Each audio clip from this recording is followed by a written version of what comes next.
Hello, I'm Cal. Welcome to another video. In this one we're going to have a look at the Mega Drive Mini.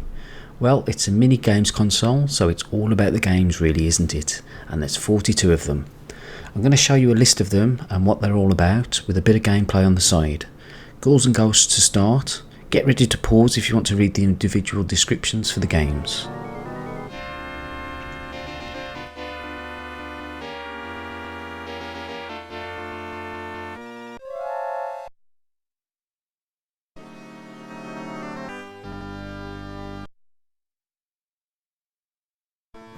Quite a few people have already covered this new Mini, a few people before release, and every other country besides the UK. It seems we in the UK were the last ones to get our hands on this games console, so I was a bit deflated, and this has delayed this video as I was in two minds whether to make it or not. So many have made one already, but here we are.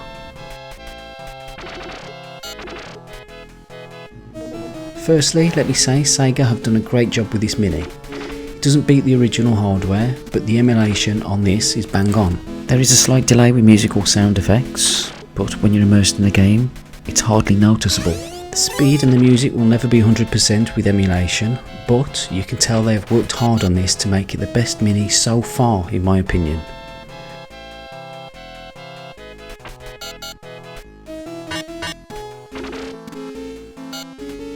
Selection of games will never be to everyone's taste.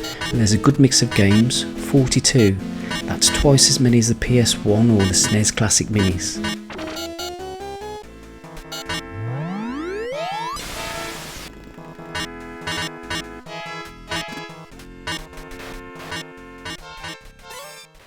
The list also includes a new game, Darius. If you like bullet hell games, this one's for you. It's quite hectic. There will be some gameplay of this later on.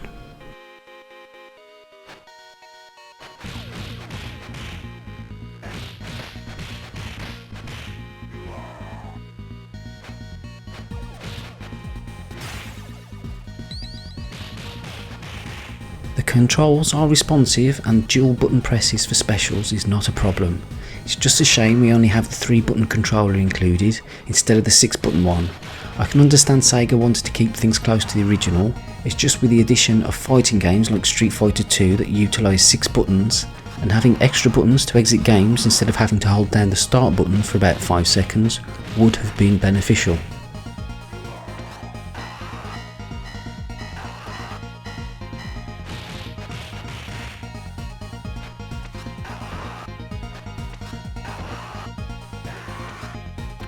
In the menus there's save states, 4 per game, so long hard games like Kid Chameleon may be finally completable with this benefit.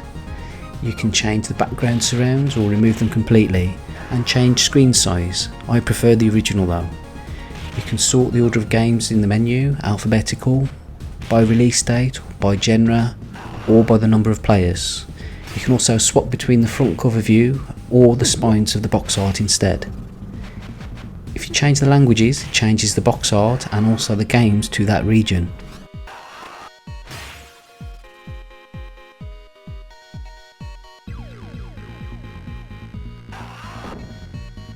The manuals for the individual games can be found on the Sega website.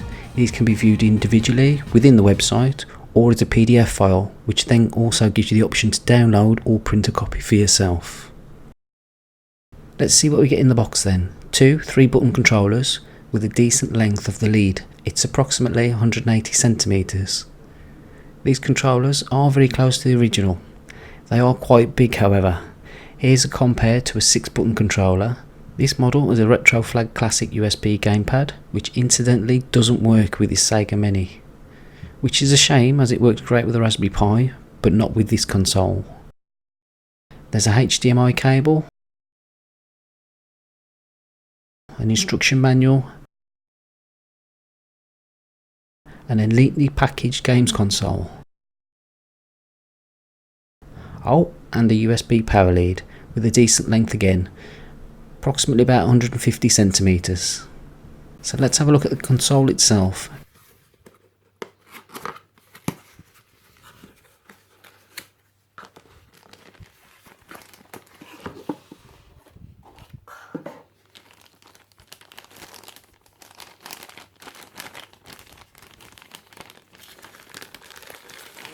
very tidy. It feels a little light, but it is made very well and very true to the original. The volume switch is just cosmetic and serves no purpose at all. The reset acts as an exit button, and the on-off button does work as an on switch and also initiates a safe shutdown.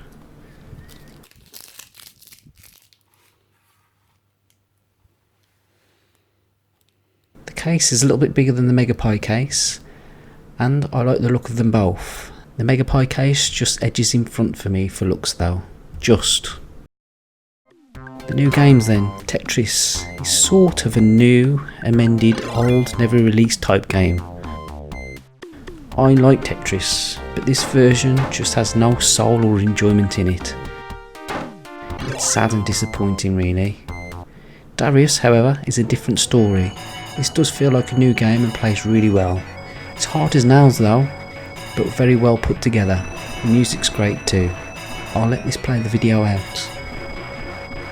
If you want a longer video that goes in more depth than this one, the best one I have watched so far is Kim Justice's. She actually does care about the Mega Drive and the games. I'll leave a link in this video description. It is well worth a look.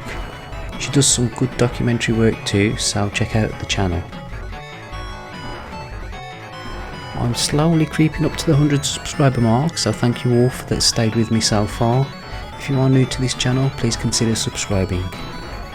To sum it all up then, is it worth it? 42 games. We'll exclude Tetris, so 41 games. If you evaluate it at a couple of pounds per game, that already exceeds the charging price. The included games all scored highly or were very popular during their original release. There is a decent mix of games, so although I do feel disappointed that they didn't include the 6-button controller, I do believe this Mini is worth it. The portability of this is great too. It won't take up much room in your suitcase. HDMI, so no problems plugging into a modern TV. It's a neat little package. It probably won't be too long before someone figures out how to add extra games to this also. So if you're feeling a bit miffed that your favourite game is missing, this may be a future option. Thanks for watching. I'm Cal. Have a good morning, afternoon or good evening. Farewell till next time, and I will see you later.